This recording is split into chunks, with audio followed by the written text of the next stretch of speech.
বাংলা গল্পের আসর স্টোরি হাউসের অনুষ্ঠানের আজকের নিবেদন তারাশঙ্কর বন্দ্যোপাধ্যায়ের একটি ছোট গল্প প্রতিমা।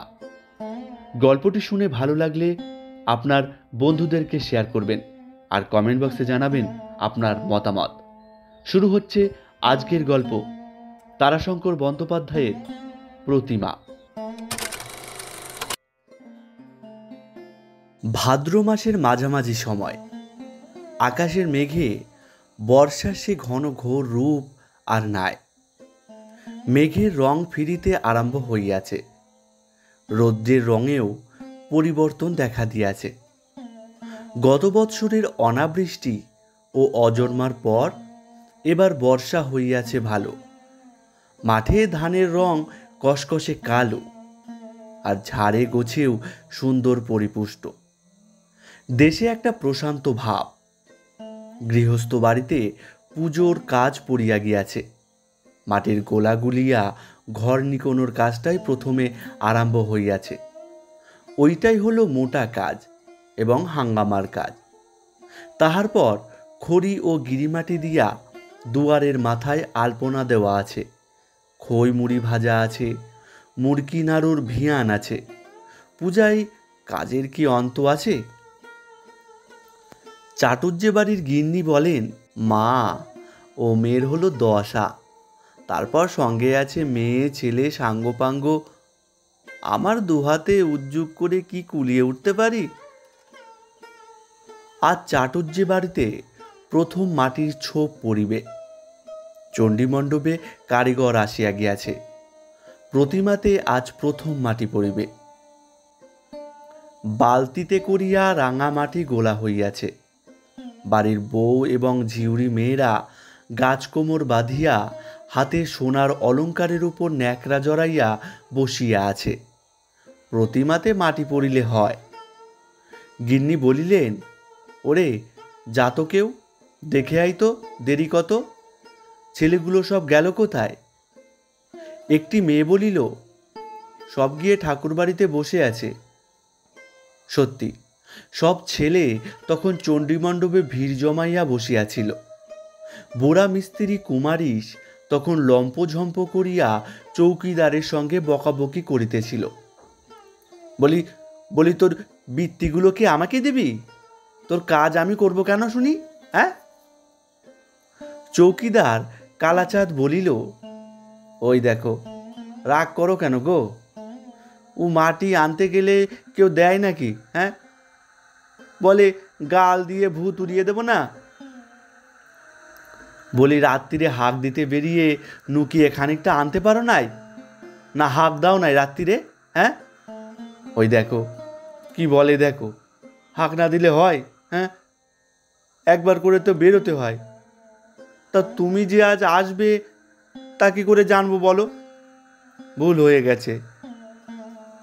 চাটুর্য গিন্নি বাহিরের দরজায় দাঁড়াইয়া বলিলেন, অকুমারিস, বলি হলো তোমার?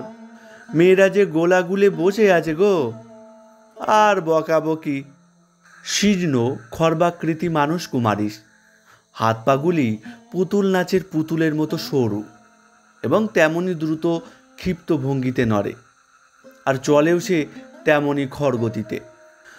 কুমারিস গিন্নিমায়ের কথা শেষ হইবার পূর্বেই তার স্বরে চিৎকার করিয়া আরম্ভ করিল, আর বলেন কেন মা, কালাচাঁদকে নিয়ে আমি আর কাজ করতে পারবো না। কোনো উদ্যোগ নাই, মাথা নাই, মুন্ডু নাই, হাত নাই, পা নাই, আমি আর কি করব বলুন? বলিতে বলিতেই সে গিন্নি মায়ের নিকটে আসিয়া গড় করিয়া একটি প্রণাম করিয়া একেবারে প্রশান্ত কণ্ঠস্বরে বলিল, তারপরে ভালো আছেন মা? ছেলেপিলেরা সব ভালো? হ্যাঁ, বাবুরা সব ভালো আছেন? দিদিরা, বৌমারা সব ভালো আছেন? গিন্নিমা হাসিয়া বলিলেন, হ্যাঁ, সব ভালো আছে। তোমার বাড়ির সব ছেলেপিলে? কথা কাড়িয়া বলা কুমারিসের অভ্যাস। সে আক্ষেপপূর্ণ কণ্ঠে আরম্ভ করিল, আর বলেন কেন মা, হাম, পেটের অসুখ, জ্বর, সব পয়টল খেলছে মা। ডাক্তার বুদ্ধিতে ফকির করে দিলে। তারপর আবার অত্যন্ত প্রশান্তভাবে সে বলিল, শুনলাম ছোটবাবু এসেছেন ফিরে। বাহ বাহ বাহ, বড় আনন্দ হলো। তাই এইবার বৌমাকে নিয়ে আসুন, সব ঠিক হয়ে যাবে। ছেলে মানুষ, বুদ্ধির তো সে একটা, তা সব ঠিক হয়ে যাবে। গিন্নিমা সমস্ত প্রসঙ্গটা চাপা দিয়া বলিলেন, তোমার আর দেরি কিসে শুনি? বৌরা মেয়েরা গোলা দিয়ে চান করবে বা কখন, খাবেই বা কখন? কুমারীশ বলিল, আর দেরি কি, সব ঠিকই হয়ে গিয়েছে, কেবল এই বেশের আঙ্গনের মাটি লাগে কি না তাই। সঙ্গে সঙ্গে কণ্ঠস্বর তাহার পঞ্চমে উঠিয়া গেল, তাই শুধুন কেনে ওই বেটা বাউরিকে যে মাটি কই? বাবু ভুলে গিয়েছেন। এই আমি কি করি বলুন দেখি, যাই আমি আবার দেখি নিয়ে আসি। উফ, উদ্যোগ নাই, আয়োজন নাই, আমারই হয়েছে এক মরণ। বলিয়া সে অত্যন্ত দ্রুত বেগে এবং অনুরূপ দ্রুত কণ্ঠে বকিতে বকিতে ওই মাটির সন্ধানে পথ ধরিল। আমারই হয়েছে এক দায়, যাই এখন কোথায় পাই বেশের বাড়ি দেখি। আরামজাদা বাউরি বলে গাল দেবে। আরে গাল দেবে কেন? কই আমাকে দেয় না কেন? যত সব। দক্ষিণে তো সেই মামুলি 12 টাকা, 12 টাকায় কি মাথা কিনে নিয়েছে আমার? পারবো না, জবাব দিয়ে দেবো। উফ, খাতির কিসের অত বাপু? হ্যাঁ, গণ্ডগ্রাম হইলেও পল্লীগ্রাম। এখানে শহর বাজারের মতো প্রকাশ্যভাবে ব্যবসায় অবলম্বন করিয়া কোনো রৌপ্যজীবনী বাস করে না। তবে নিম্ন শ্রেণীর জাতির মধ্যে কলঙ্কিনীর অভাব নাই। গ্রামের পূর্ব উত্তর কোণাংশে ডোমপল্লী। এই ডোমেদের পুরুষেরা করে চুরি, মেয়েরা করে দেহ লইয়া বেশাতি, মা বাপ লইয়া সংসারের গৃহচ্ছাদনের আবরণ দিয়া প্রকাশ্যেই তাহারা সব করিয়া থাকে। কুমারীশ এই ডোমপল্লীতে প্রবেশ করিয়া ডাকিল, বলি, কই গো সব দিদিরা, সব কই? গেলি কোথায় গো? হ্যাঁ, গেলি কোথায় সব? অদূরে একটা গাছতলায় 4-5টি মেয়ে জটলা করিয়া বসিয়া হিহি করিয়া হাসিয়া উহার গায়ে ঢলিয়া পড়িতেছিল। কুমারীশের কণ্ঠস্বরে ধ্বনিত সকলে চকিত হইয়া ফিরিয়া চাহিল। একজন বলিয়া উঠিল, হলো সেই পোড়ামুখো আইছিল, সেই মিস্ত্রি মাটি নিতে আইছে পোড়ামুখো। বলিতে বলিতে সে হাসিয়া ভাঙিয়া পড়িল। সঙ্গে সঙ্গে অপর সকলেই উচ্ছ্বসিত কৌতুকে হাসিয়া একটা মত্ত কোলোরল তুলিয়া দিল। এই যে সব বসে রয়েছিস, তারপর সব ভালো আছিস তো দিদিরা? রং নিয়ে আসিস, যাস সব চাস। এবার ভাদু কেমন গড়ে দিয়েছিলাম তা বল। কুমারীশ এক মুঠা মাটি সংগ্রহ করিয়া লইয়া তাহাদের কাছে আসিয়া দাঁড়াইল। একটা মেয়ে কৃত্রিম রাগ দেখাইয়া বলিয়া উঠিল, মাটি নিতে আইছো বুঝি তুমি? কেনে কেনে লিবে তুমি শুনি? হ্যাঁ, লে লে, কেড়ে লে, লে মুখ পোড়ার হাত থেকে কেড়ে লে, কেড়ে লে। কুমারীশ একরূপ ছুটিয়ায় পথে নামিয়া অত্যন্ত খড়বেগে চলিতে আরম্ভ করিয়া বলিল, প্রতিমে হবে দিদি, প্রতিমে হবে, যেও যেও সব, রং দেব, তুলি দেব, যেও সব, পদ্ম আঁকবে ধরে। মেয়েরা আবার হাসিয়া ভাঙিয়া পড়িল। একজন বলিল, ধর ধর ধর, ধর বুড়োকে ধর।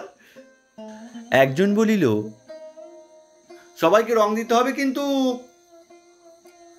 কুমারীশ চলিতে চলিতে ঘন ঘন ঘাড় নাড়িতে নাড়িতে বলিল, হ্যাঁ হ্যাঁ, দেবক্ষণ।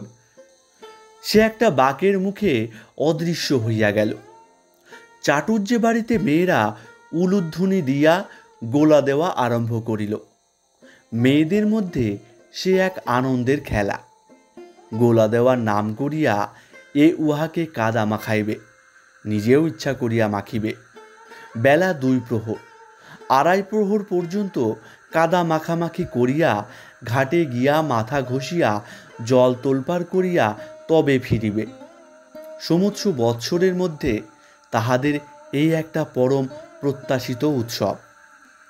বাড়ির বড় মেয়ে একটা টুলের উপর দাঁড়াইয়া গোলার প্রথম ছোপটা দেওয়ালে টানিয়া দেবার সঙ্গে সঙ্গে মেজ মেয়ে বড় ভাতৃজায়ার গায়ে কাদা ছিটাইয়া দিয়া বলিল, তোমার মুখে গোলা দিয়া নিকুতে হবে আগে, তুমি বাড়ির বড় বউ। বড় বউ কিন্তু প্রতিশোধে মেজ ননদের গায়ে কাদা দিল না।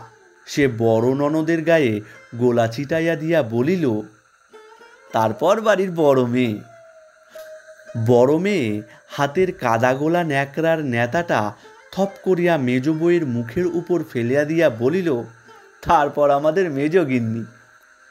মেজ বউ টুলের উপর বড় ননদের দিকে মুখ করিয়া মুখখানি বেশ উঁচু করিয়াই ছিল। ন্যাকড়ার নেতাটা থপ করিয়া আসিয়া তাহার মুখের উপর যেন সাটিয়া বসিয়া গেল। পরম কৌতুকে সকলে হো হো করিয়া হাসিয়া উঠিল। ঠিক এই সময়ই একটি সুন্দরী তরুণী আসিয়া কাদা গোলা লইয়া মেজ ননদের গায়ে ছিটাইয়া দিয়া বলিল, তোমায় কেউ দেয়নি বুঝি? মেয়েদের হাসি কলরল থামিয়া গেল। পরস্পরের মুখের দিকে চাহিয়া সকলেই যেন বিব্রত হইয়া উঠিল। মেয়েটি বলিল, আমাকে বুঝি ডাকতে নেই বর্দি? আমি বলে কত সাত করে বসে আছি। বড় বউ বলিল, ছোট বউ, তুমি ভাই মাকে জিজ্ঞাসা করে কাদায় হাত দাও। মাকে জিজ্ঞাসা করিতে হইল না। চাটুর্যগিনী নিজেই আসিয়া পড়িয়াছিল। তিনি ছোট বউকে সেইখানে দেখিয়া বলিলেন, তুমি কাদায় হাত দিও না বৌমা, অমূল্য দেখলে অনথ করবে মা, কেলেঙ্কারি আর বাকি রাখবে না, তুমি সরে এসো। ছোট বউয়ের মুখখানি স্নান হইয়া গেল। সে একটা দীর্ঘ নিঃশ্বাস ফেলিয়া সরিয়া আসিয়া একপাশে দাঁড়াইয়া রহিল।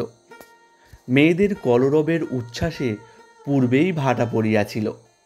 তাহারা এবার কাজ করিবার জন্য ব্যস্ত হইয়া উঠিল। বড় মেয়ে অত্যন্ত বিরক্তি ভরে বলিল, সেই থেকে একটা নেতা দেওয়ালে উঠল না, নে নে নেতা দে না ও বড় বউ। ঠিক এই সময় কুমারীশ চিৎকার করিতে করিতে আসিয়া বলিল, টুল নাই মোড়া নাই, আমি কি তাল গাছে চড়ে মাটি দেব? কই গিন্নিমা কই? একটা টুল চাই যে মা, একটা টুল না হলে আমি তো এই দেড় হাতে মানুষ। বাড়ির চারপাশ অনুসন্ধান করিয়া গিন্নিমা বলিলেন, আরেকটা টুল আবার গেল কোথায়? তুমি জানো বড় বৌমা? কুমারীশ বিস্ময় বিমুগ্ধ দৃষ্টিতে ছোট বউয়ের মুখের দিকে চাহিয়া বলিল, এ বউটি কে গিন্নিমা? গিন্নিমা বিরক্ত হইয়া বলিলেন, ছোট বৌমা, তুমি এখনো দাঁড়িয়ে আছো মা? ছি, বারবার বলে তোমাকে পারলাম না, যাও ওপরে যাও। ছোট বউ ঘোমটাটা টানিয়া দিয়া ধীরে ধীরে চলিয়া গেল। কুমারীশ বলিল, ইনি আমাদের ছোট বৌমা? আহা, এই যে সাক্ষাৎ দুর্গা ঠাকুরুন গো। হ্যাঁ, এমন চেহারা তো আমি দেখি নাই। আহা, এমন লক্ষ্মী ঘরে থাকতে ছোটবাবু আমাদের, হ্যাঁ, ছি ছি ছি। গিন্নিমা অত্যন্ত বিরক্ত হইয়া বলিলেন, কুমারীশ, তুমি এসেছো প্রতিমা করতে, তোমার ওসব কথায় কাজ কি বাপু? ও বড় বৌমা, টুল আর একটা গেল কোথায়? কুমারীশ বারবার ঘাড় নাড়িয়া অপরাধ স্বীকার করিয়া বলিল, তা বটে, আপনি ঠিক বলেছেন, তা বটে, আমাদের ও কথায় কাজ কি? হ্যাঁ হ্যাঁ, তা বটে, তা আপনি ভাববেন না, সব ঠিক হয়ে যাবে। আহা, এমন সুন্দর তো আমি। বাধা দিয়া গিন্নিমা বলিলেন, তুমি যাও কুমারীশ, আমি টুল পাঠিয়ে দিচ্ছি, দাঁড়িয়ে গল্প করো না, যাও আপনার কাজ করো গে। আজ্ঞে হ্যাঁ, এই যে আমার বলে কত কাজ পড়ে আছে, 27খানা প্রতিমা নিয়েছি, আমার বলে মরবার অবসর নাই। কুমারীশ যে উচ্ছ্বসিত হইয়া বলিয়াছিল, আহা, এই যে সাক্ষাৎ দুর্গা ঠাকুরুন গো, সে কথাটা অতিরঞ্জন নয়, তবে উচ্ছ্বাসটা হয়তো অশোভন হইয়াছিল। চাটুর্যে বাড়ির ছোট বধূটি সত্যি অতি সুন্দরী মেয়ে, সকলের চেয়ে সুন্দর তাহার মুখশ্রী। বড় বড় চোখ, বাঁশির মতো নাক, নিটল দুইটি গাল, ছোট্ট কপালখানি, কিন্তু চিবুকের গঠনভঙ্গিটায় সর্বোত্তম। ওই চিবুকটি মুখখানিকে অপরূপ শোভন করিয়া তুলিয়াছে। কিন্তু এত রূপের অন্তরালে লুকোনো ছিল মেয়েটির দগ্ধ ললাট। তার এমন শুভ্র স্বচ্ছ রূপের অন্তরালে নির্মল জলতলের পঙ্কস্তরের মতো সে ললাট যেন চোখে দেখা যাইত। 5 বছর পূর্বে ছোট বধূ যমুনার বয়স তখন 12। সে তখন সবে বাল্যজীবনের অনাবৃত্ত সবুজ খেলার মাঠ হইতে কৈশোরের কুঞ্জবনে প্রবেশ করিয়াছে। তখনই তাহার এবাড়ির ছোট ছেলে অমূল্যের সহিত বিবাহ হয়। অমূল্যের বয়স তখন 40।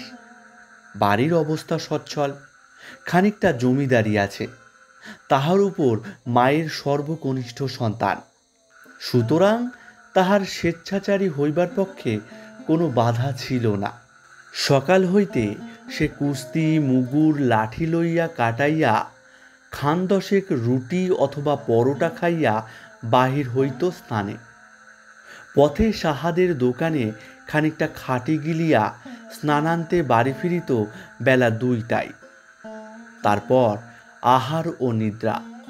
সন্ধ্যায় আবার বাহির হইয়া ফিরিত 12টায় অথবা আরও খানিকটা পরে। তখন সে আর বাড়ির দুয়ার খুঁজিয়া পাইত না। মা তাহার জাগিয়া বসিয়া থাকিতেন। গ্রামেও তাহার বিরুদ্ধে অভিযোগের অন্ত ছিল না। আজ ইহাকে প্রহার, কাল তাহার মাথা ফাটাইয়া দেওয়া, কোনোদিন বা কাহারও গৃহে অনধিকার প্রবেশ প্রভৃতি নানা ধরনের বহু অভিযোগ। এই সময়ই প্রথম পক্ষ বিয়োগের পর খুঁজিয়া পাতিয়া এই সুন্দরী যমুনার সহিত তাহার বিবাহ হইল। কিন্তু ফুলশয্যার রাত্রেই সে যমুনাকে নির্মমভাবে প্রহার করিয়া বাড়ি হইতে বাহির হইয়া গেল। কয়দিন পরেই গেল গঙ্গা স্নান করিতে।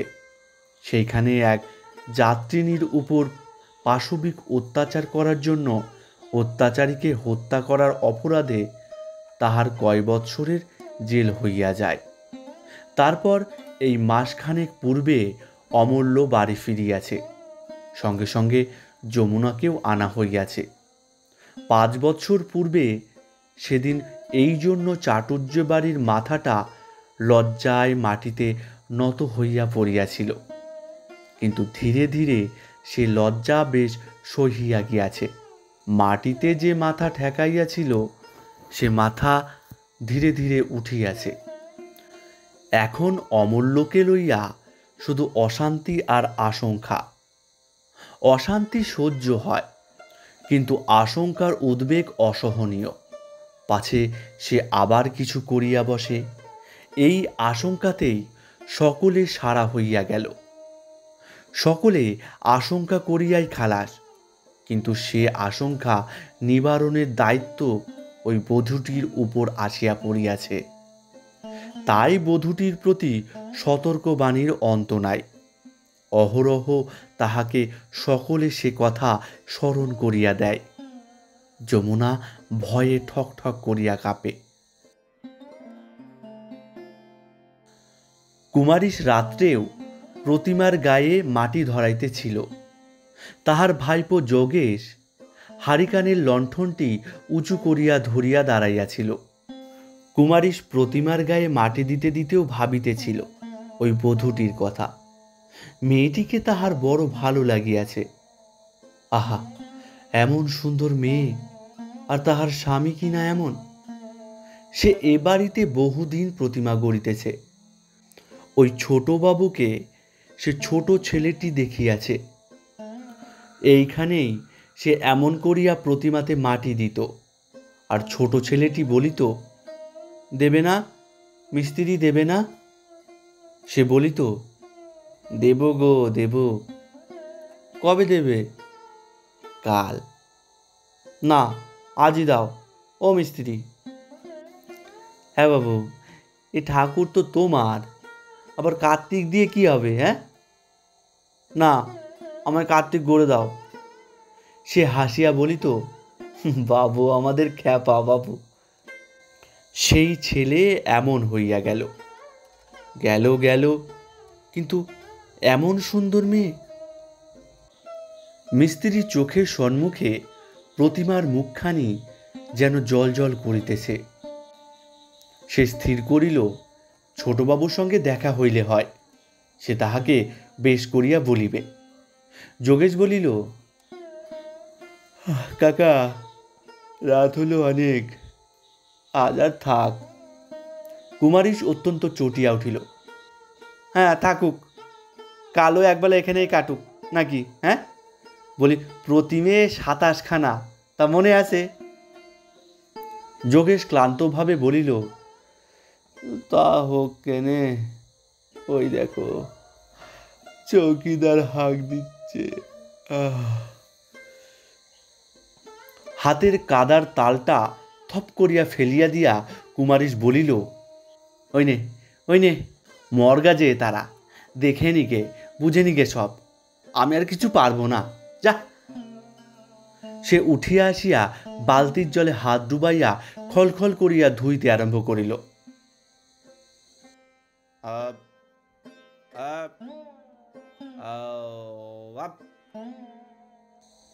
রাত্রির নিস্তব্ধতা ভেদ করিয়া শব্দ উঠিতেছিল। দৃপ্ত এবং উচ্চ কণ্ঠে শাসনবাক্য ধ্বনিত হইতেছে। কুমারীশ অকস্মাৎ অত্যন্ত খুশি হইয়া উঠিল, বলিল, তাই তো রে, চৌকিদারি বটে। উফ, খুব বলেছিল বাবা, রাত অনেক হয়েছে রে। রাত একেবারে সনসন করছে। নে একবার তামুক সাজ দেখি। যোগেশ তামাক সাজিতে বসিল। আপ আপ কান হ্যাঁ, আয় উল্লুক। কুমারীশ চমকিয়া উঠিল। লণ্ঠনের আলোকে সভয়ে দেখিল অসুরের মতো দৃঢ় শক্তিশালী এক জোয়ান সম্মুখে দাঁড়াইয়া, চোখ দুইটা স্থির, পা টলিতেছে। হাতের শক্ত বাঁশের লাঠি গাছটা মাটিতে ঠুকিয়া সে প্রশ্ন করিতেছে, আও আও উল্লুক। মুহূর্তে সে চিনিল চাটুর্যে বাড়ির ছোট বাবু, কিন্তু তাহার সে মূর্তি দেখিয়া ভয়ে তাহার প্রাণ কাঁপিয়া উঠিল। সে অতি ভক্তিভরে প্রণাম করিয়া বলিল, ছোটবাবু প্রণাম, ভালো আছেন? লণ্ঠন, প্রতিমা, মাটি এবং কুমারীশকে একসঙ্গে দেখিয়া ছোটবাবুর মনে পড়িল। সে বলিল, মিস্ত্রি, তুমি মিস্ত্রি? কৃতার্থ হইয়া কুমারীশ বলিল, আগে হ্যাঁ, কুমারীশ মিস্ত্রি। লণ্ঠনের আলোটা তুলিয়া ধরিয়া বেশ করিয়া কুমারীশকে দেখিয়া বলিল, a silly fox meet hand, silly fox মানে খ্যাকশিয়ালি, মাটি দিচ্ছ, বেশ। মা জগদম্বা, মা গো মা। মিস্ত্রি তাহাকে খুশি করিবার জন্য আবার বলিল, শরীর ভালো আছে ছোটবাবু? শরীর নশ্বর শরীর, আয়রন ম্যান, লোহার শরীর, দেখো দেখো। বলিয়া সে এবার তাহার ব্যামপুষ্ট দৃঢ় পেশি একখানা হাত বাহির করিয়া মুঠি বাঁধিয়া আরো শক্ত করিয়া মিস্ত্রির সম্মুখে ধরিল। দেখো, টিপে দেখো। মিস্ত্রি সভয়ে শিহরিয়া উঠিল। অমূল্য নিজের হাতে লাঠিটা প্রসারিত হাতখানায় আঘাত করিয়া বলিল, টমটম চালা দেগা, হ্যাঁ টমটম, এই পেটে দিলাম হাত, চালিয়ে দাও টমটম, দাও। কুমারীশ অবাক হইয়া তাহার মুখের দিকে চাহিয়া রহিল। ওদিকে পুকুরটার পাশে বাঁশবাগানে বাতাসের বেগে বাঁশগুলি দুলিয়া পরস্পরের সহিত ঘর্ষণ করিয়া শব্দ তুলিতেছিল, নানান প্রকার শব্দ। অমূল্য লাফ দিয়া হাঁকিয়া উঠিল, আপ কন হ্যাঁ, আহ কন। বাঁশবনের শব্দ থামিল না, বায়ুপ্রবাহ তখনও সমানভাবে বহিতেছিল। অমূল্য হাতের লাঠিগাছটা আস্ফলন করিয়া বলিল, ভূত। হ্যাঁ? মিস্ত্রি বলিল, আগে না, বাস। আলবাত ভূত, কিংবা ছেলান লোক ইশারা করছে। হ্যাঁ। তারপর অত্যন্ত আস্তে সে বলিল, সব খারাপ হয়ে গিয়েছে, সব চরিত্র খারাপ। ওই শালা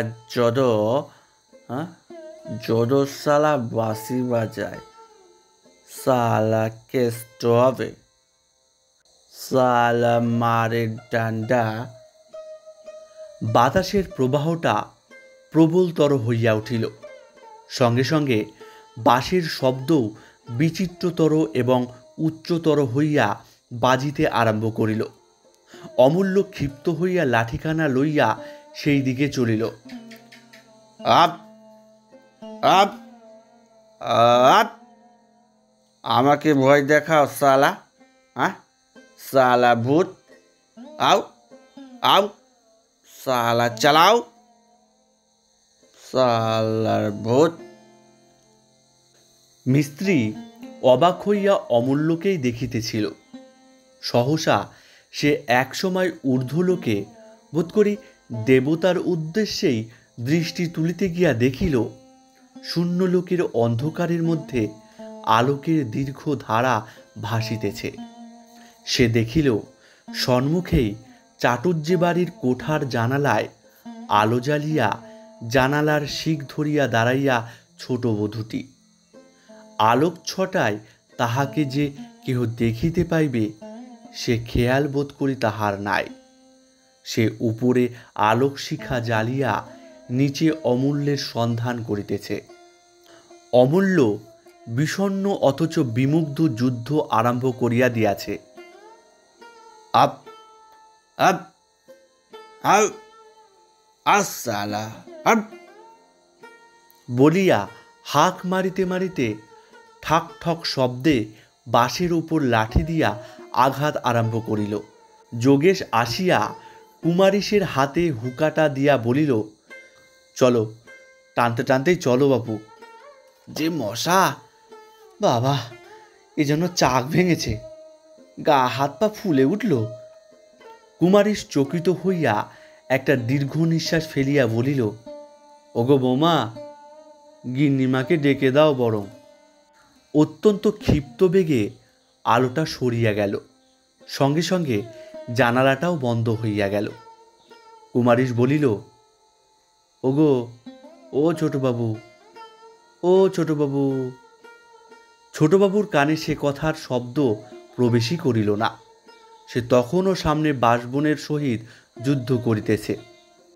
যমুনার জীবন নিজের কাছে যে কতখানি অসহায়হীন সে যমুনাই জানে, কিন্তু তাহার বহিঃপ্রকাশ দেখিয়া কিছু বোঝা যায় না। শরতের চঞ্চল চাঁদের মতো তখনই তাহার মুখ মেঘে ঢাকিয়া যায়, আবার তখনই সে উজ্জ্বল চাঞ্চল্যে হাসিয়া ওঠে। কিন্তু কুমারীশ মিস্ত্রির তাহার জন্য বেদনার সীমা রহিল না। সে মনে মনে হায় হায় করিয়া সারা হইল।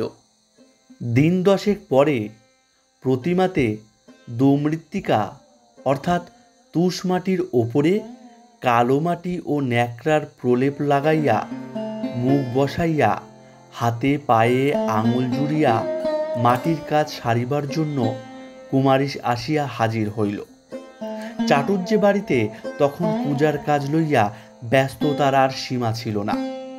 মুড়ি ভাজার কাজ তখন আরম্ভ হইয়া গিয়াছে।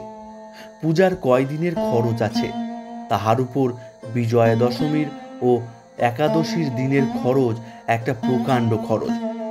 অন্তত 500 লোক আসিয়া আঁচল পাতিয়া দাঁড়াইবে। বড় বউ, বড় মেয়ে, মেজ বউ প্রকাণ্ড বড় বড় ধামায় মুড়ি ভাজিয়া ঘরের ভিতর তুলিতেছে। মেজ মেয়ে ভাড়ার হাড়িগুলি বাহির করিয়া ঝাড়িয়া মুছিয়া আবার তুলিয়া রাখিতেছে। নূতন মশলাপাতি ভাণ্ডারজাত হইবে। ছোট বধূটিকে পর্যন্ত কাজে লাগানো হইয়াছে। সে বারান্দার এক কোণে বসিয়া সুপারি কাটিতেছে। কুমারীশ প্রতিমার গায়ে লাগাইবার জন্য পুরাতন কাপড়ের জন্য আসিয়া উঠানে দাঁড়াইয়া কলরব করিতে আরম্ভ করিল। কই, গিন্নিমা গেলেন কোথায়? এ কি বিপদ দেখো দেখি, গিন্নিমা গেলেন কোথায় গো? ও গিন্নিমা! মুড়ির ধামাটা কাঁধে করিয়া যাইতে যাইতে বড় বউ বলিল, না বাপু, মিস্ত্রি দেখছি বাড়ি মাথায় করলে, তোমার কি আস্তে কথা হয় না নাকি? হ্যাঁ? বড় মেয়ে বলিল, মিস্ত্রি আমাদের ফকিরাজ ঘোড়ায় চড়ে আসে কিনা, ঘোড়া দাঁড়ায় না। কুমারীশ ঈষৎ লজ্জিত হইয়া বলিল, দিদি ঠাকুরন বলেছেন বেশ, ওটা আমার অভ্যেস। আমার শাশুড়ি কি বলতো জানেন? বলতো, কুমারীশকে দেখে কুমারীশকে নিয়ে পরামর্শ করা বিপদ। পরামর্শ করবে তো লোকে মনে করবে কুমারীশ আমার ঝগড়া করছে। বড় বউ অল্প হাসিয়া বলিল, তা যেন হলো। এখন কি চাই বলো দেখি তোমার? পাচিকা পাচুদাসী বলিল, চেঁচিয়ে গা মাথায় করে কুমারীশ। কুমারীশ অত্যন্ত চটিয়া গেল। তোমার ঠাকুরন বড় ট্যাকট্যাকে কথা, না চেঁচালে এ বাড়িতে জিনিস পাওয়া যায়? পুরনো কাপড় চাই, তা ঠাকুরনরা জানেন না নাকি? হ্যাঁ, আমার তো বাপু এক জায়গায় বসে হাড়ি ঠেলা নয়, 27খানা। বাধা দিয়া বড় বউ বলিল, সব ঠিক করে রেখেছি বাবা, গোছানো পাঠ করা সব ঠিক হয়ে আছে। তারপর চারিদিকে চাহিয়া দেখিয়া বলিল, কাকেই বা বলি? ও ছোট বউ, দাও তো ভাই, ওই কাঠের সিন্দুকের উপর ভাঁজ করা আছে এক পুটলি কাপড়। কুমারীশ তাড়াতাড়ি বড় বধূর নিকট আসিয়া চুপি চুপি কহিল, বড় বৌমা, ছোটবাবু এখনো তেমনই রাত করে আছে? বড় বধূ ভ্রু কুঞ্চিত করিয়া তাহার দিকে চাহিয়া অর্ধপথে সে নীরব হইয়া গেল। বড় বধূ বলিল, কেন বলো তো? এই না, বলি ঘর ঠাই হলো নাকি, মানে ছোট বৌমা আমাদের সোনার পুতুল। আহা মা, চোখে জল আসে আমার। বড় বউ চুপি চুপি বলিল, আমাকে যা বললে বেশ করলে, কিন্তু ও কথা আর কাউকে শুধিও না মিস্ত্রি। মা শুনলে রাগ করবেন, ছোটবাবু শুনলে তো রক্ষাই থাকবে না। বলিয়াই সে খালি ধামাটা সেখানেই নামাইয়া নিজেই কাপড় আনিতে অগ্রসর হইল। ইতিমধ্যে ছোট বউই কাপড়ের পুটলিটা বাহির করিয়া আনিয়া দাঁড়াইল। বড় বউ তাহার হাত হইতে পুটলিটা লইয়া কুমারীশের হাতে দিয়া বলিল, আর যদি লাগে তো মার কাছে এসে চাইবে, আমরা দিতে পারবো না। ছোট বউ মৃদুস্বরে বলিল, আমাকে মেজদিদির মতো একটা হাতে করে দিতে বলো না দিদি। কুমারীশ উচ্ছ্বসিত হইয়া উঠিল, সে তো আমি দিয়েছি মেজ দিদিমণিকে, দেব দেব, 2টো হাতি গড়ে এনে দেব, হাতের উপর মাহুত শুদ্ধ। বড় বউ বলিল, ছোট বউ তুমি ঘরের ভেতর যাও। কুমারীশ, যাও বাবা, কাপড় তো পেলে, এবার যাও। কুমারীশ কাপড়ের পুটলিটা বগলে করিয়া বাহির হইয়া গেল। চণ্ডীমণ্ডপে তখন ছেলের দল এমন ভিড় জমাইয়া তুলিয়াছে যে যোগেশ এবং আর একজন অত্যন্ত বিব্রত হইয়া উঠিয়াছে।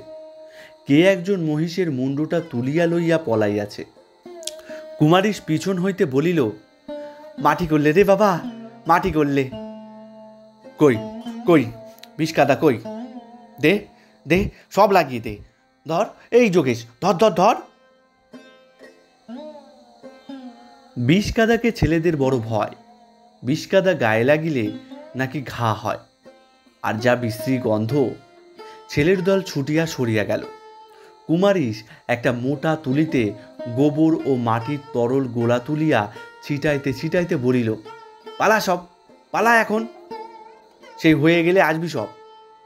কিন্তু কিছুক্ষণ পরেই আবার একটি দুইটি করিয়া জমিতে আরম্ভ করিল। কুমারিস একজনকে বলিল, কই, তামগান দেখি খানিক। রাত্রে জানালার উপর আলোটি রাখিয়া যমুনা একা বসিয়াছিল। সমস্ত বাড়ি নিস্তব্ধ।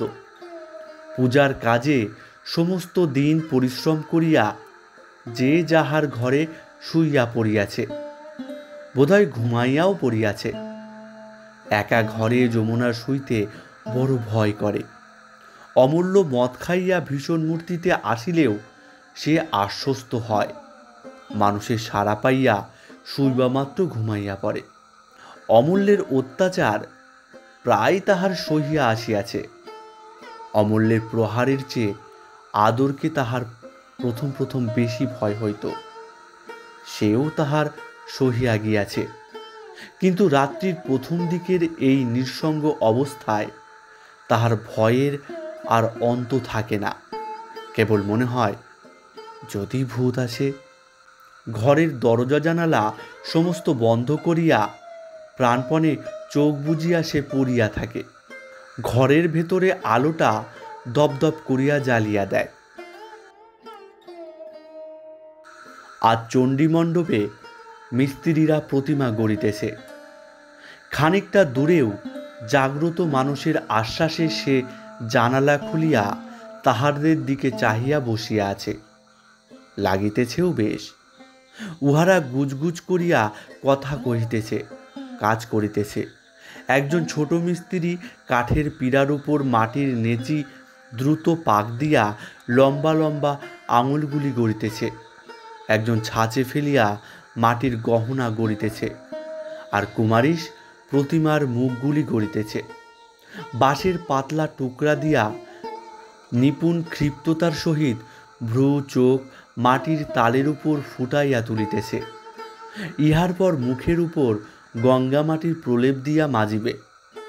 যমুনা ছোটবেলায় কত দেখিয়াছে, সিমেন্ট করা মেঝের মতো পালিশ হইবে। বৌমা, জেগে রয়েছেন মা?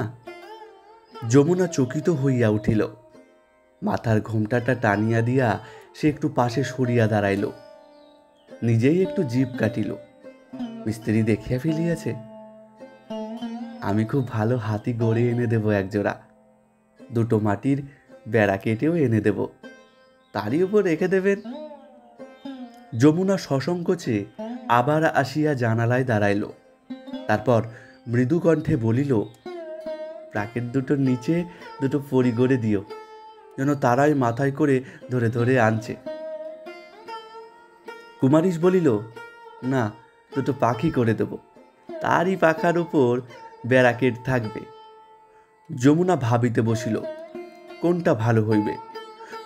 কুমারিস নীরবে কাজ করিতে আরম্ভ করিল। কয়েক মিনিট পরেই আবার সে বলিল, আর দুটো ঘোড়াও গড়ে এনে দেব বৌমা। যমুনা পুলকিত হইয়া বলিল, না, তার চেয়ে বরং দুটো চিংড়ি মাছ গড়ে দিও। এবার সে ঘোমটা সরাইয়া ফেলিল। যে গরম! চিংড়ি মাছ? আচ্ছা, ঘোড়াও আনবো, চিংড়ি মাছও আনবো, কিন্তু শিরোপা দিতে হবে মা। যমুনার মুখ ম্লান হইয়া গেল। সে তাড়াতাড়ি বলিল, তুমি দুটো হাতি এনে দিও শুধু। কেন মা, শিরোপার কথা শুনে ভয় পেলে নাকি? সব এনে দেবো মা, একখানি তোমার পুরনো কাপড় দিও শুধু, আর কিছু লাগবে না। অন্ধকার নিশুতি রাত্রে ধীরে ধীরে ভীত তরুণী বধূটির সহিত মিস্ত্রির এক সহৃদয় আত্মীয়তা গড়িয়া উঠিতেছিল, ওই দেবী প্রতিমাটির মতোই। আব আব চলে आओ, बाप के बेटा हो तो चले आओ। অমূল্য হাসিতেছে। ভীত হইয়া মিস্ত্রি উপরের দিকে চাহিয়া বধূটিকে সাবধান করিতে গিয়া দেখিল অত্যন্ত সন্তর্পণে জানালাটি বন্ধ হইয়া আসিতেছে। সে আপন মনে কাজ করিতে বসিল। আর মিস্ত্রি, ছোটবাবু প্রণাম। ওই সালা রমনা সালা প্রেসিডেন্ট বাবু হয়েছে। সালা সালা মারবো এক ঘুষি। সালা ট্যাক্স লিবে, ফিস্টি করে খাচ্ছে পাঠা মাছ পোলাও। সালা হাম দেখে লেঙ্গে। কুমারী চুপ করিয়া রহিল। আজ ছটান বাড়ির দরজায় গিয়া অমূল্য বদ্ধ দ্বারে লাথি মারিয়া ডাকিল, কান হ্যাঁ কল কে আরি। কিছুক্ষণ পরেই যমুনার অবরুদ্ধ ক্রন্দনধ্বনি শোনা যায়। অমূল্য মারে এবং শাসন করে। চুপ চুপ বলছি, চুপ। পূজার দিন চারেক পূর্বে কুমারীশ আবার আসিয়া প্রতিমায় রং লাগাইয়া দিয়া গেল। যমুনার আনন্দের আর সীমা রহিল না। কুমারীশ একটা প্রকাণ্ড ডালাই করিয়া ব্রাকেট, হাতি, ঘোড়া, চিংড়ি মাছ, একজোড়া টিয়া পাখি পর্যন্ত আনিয়া তাহাকে দিয়া গিয়াছে। মা কিন্তু মুখ ভার করিয়া বলিলেন, অমূল্যকে মা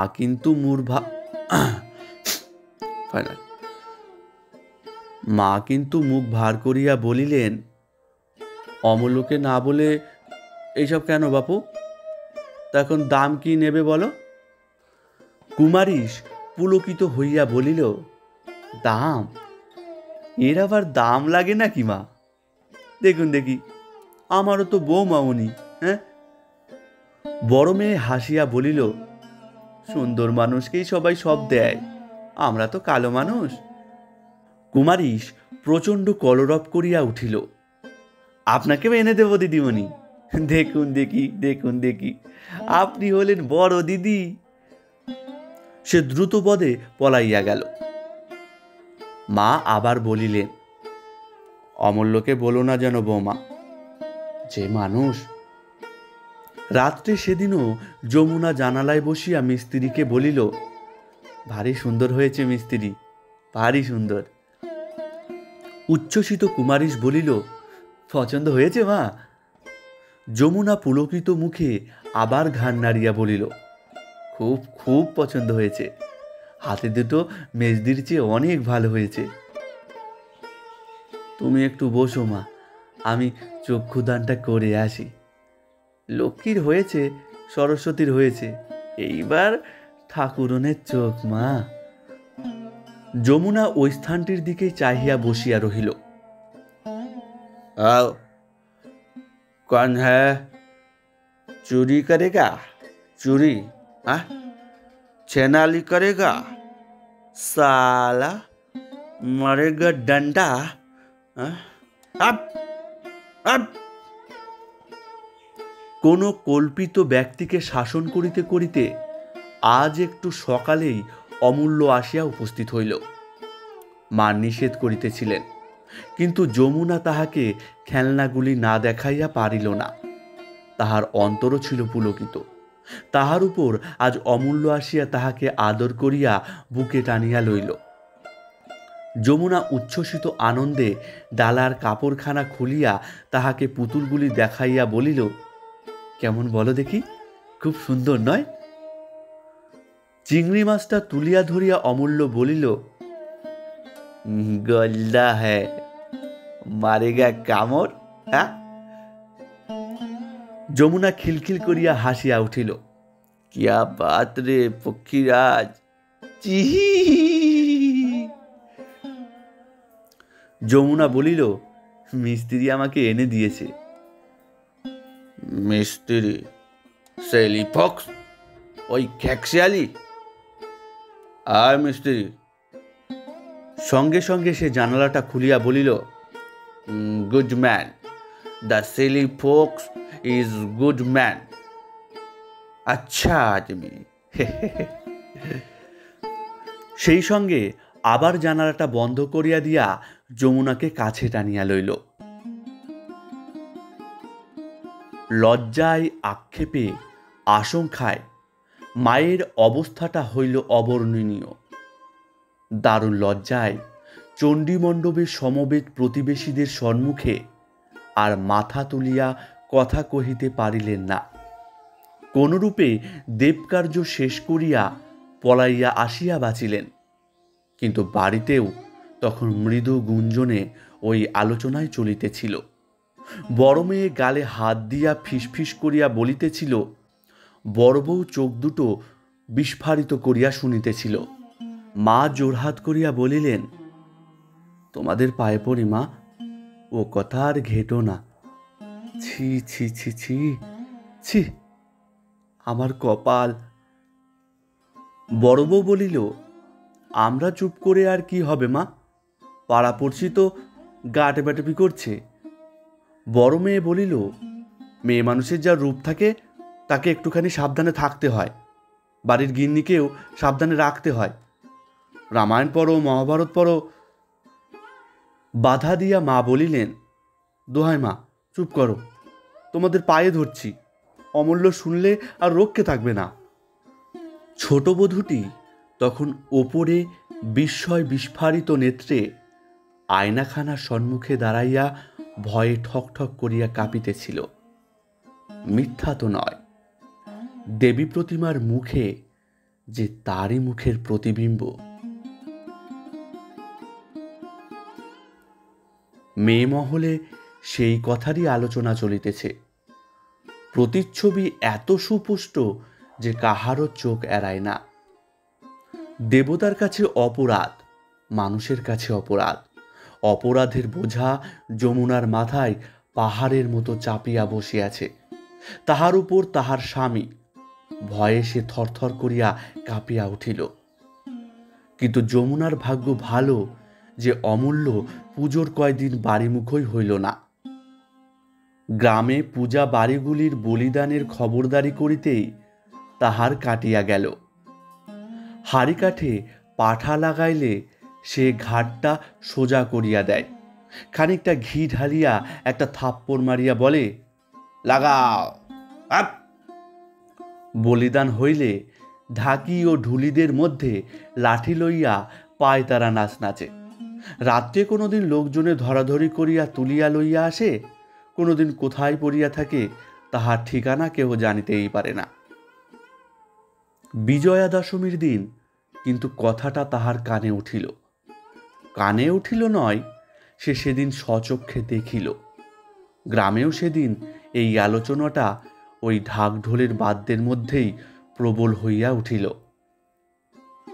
চাটুর্যে বাড়ির বাউরি ঝি মাঝপথ হইতে ছুটিয়া আসিয়া বলিল, ওগো মা, দাদাবাবু আজ খেপে গেছে, লাঠি নিয়ে সে যা করছে আর বলছে আমার বউয়ের মতো, হ্যাঁ, আর অপ অপ করছে। বাড়িশুদ্ধ শিহরিয়া উঠিলেন। সমস্ত বাড়িতে যেন একটা আতঙ্কের ছায়া নামিয়া আসিল। অমূল্যের এই কয়দিনের অনুপস্থিতিতে ও চৈতন্যহীনতার অবকাশে যমুনা খানিকটা সুস্থ হইয়াছিল। কিন্তু আজ আবার সেই আতঙ্কের আকস্মিক আগমন সম্ভাবনায় সে দিশাহারার মতো খুঁজিতেছিল পরিত্রাণের পথ। তাহার উপর সমস্ত গ্রামটা নাকি তাহার কথা লইয়া মুখর। এ লজ্জা সে রাখিবে কোথায়? আপনার ঘরে সে লুকাইয়া গিয়া বসিল দুইটা বাক্সের আড়ালের মধ্যে। নিচে বাড়ির মধ্যে ওই আলোচনায় চলিতেছে, পাশের বাড়িতেও ওই কথা। খোলা জানালাটা দিয়া যমুনা স্পষ্ট শুনিতে পাইল, ছি ছি ছি। কিছুক্ষণ পরেই অমূল্য ফিরিল নাচিতে নাচিতে। Up up. মা কই? মা, প্রণাম করি। আচ্ছা বউ করেছ মা, ফার্স্ট, চাকলার মধ্যে ফার্স্ট। দুর্গা মায়ের মুখ ঠিক বইয়ের মতো মা, দুর্গা প্রতিমে। এই ছোট বউ, এই কই আমার বউ কই? কিন্তু কোথায় ছোট বউ? সমস্ত বাড়ির মধ্যে ছোট বউয়ের সন্ধান মিলিল না। সমস্ত রাত্রি অমূল্য পাগলের মতো চিৎকার করিয়া ফিরিল। পরদিন চণ্ডীমণ্ডপে পূজার খরচের জন্য রাজ্যের লোক আসিয়া জমিতেছিল। সকলে বৃত্তি পাইবে, নানা বৃত্তি, কাপড়, পিলজুস, ঘড়া, গামছা, পূজার যত কিছু সামগ্রী, মায় নৈবেদ্য পর্যন্ত বৃত্তি বিলি হইবে। কুমারীশও এই গ্রামের মুখে আসিতেছিল, তাহার পাওনা অনেক। পরনে তাহার নতুন লাল পেরে কোরা কাপড়, গলায় কোরা চাদর, বগলে ছাতা, হাতে একটা পুটলিতে বাঁধা কয়টি মাটির পুতুল ও খেলনা। সে হনহন করিয়া গ্রামে প্রবেশ করিল। প্রতিমা বাহকেরা জল হইতে দেবী প্রতিমার খাটের ঠাট তুলিয়া আনিয়া চণ্ডী মণ্ডপে নামাইয়া দিয়া বিদায়ের জন্য দাঁড়াইল। তাহারা চাহিল, মা বেশ্যজনের বিতয়ে আমাদের মূর্কি নাড়ু। ঠিক এই সময় বাড়ির ছিটা দেখিল, বাড়ির খিড়কির ঘাটেই যমুনার দেহ ভাসিতেছে।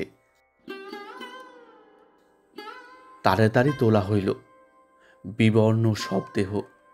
অমূল্য আছাড় খাইয়া কাঁদিয়া পড়িল। কুমারীশ বাড়ির মধ্যে প্রবেশ করিয়া বজ্র হাতের মতো দাঁড়াইয়া গেল। কেমন লাগলো গল্পটা শুনে? কমেন্ট বক্সে অবশ্যই জানাবেন আপনাদের মতামত। আপনাদের এক একটা ছোট্ট মতামত আমাকে আরও অনুপ্রেরণা জাগায় আপনাদেরকে সুন্দর সুন্দর কিছু গল্প শোনানোর জন্য। অবশ্যই জানাবেন। কিন্তু খুব তাড়াতাড়ি আরও একটি সুন্দর গল্প নিয়ে হাজির হব আমি, তুষার। সবাই ভালো থাকবেন, সুস্থ থাকবেন। নমস্কার।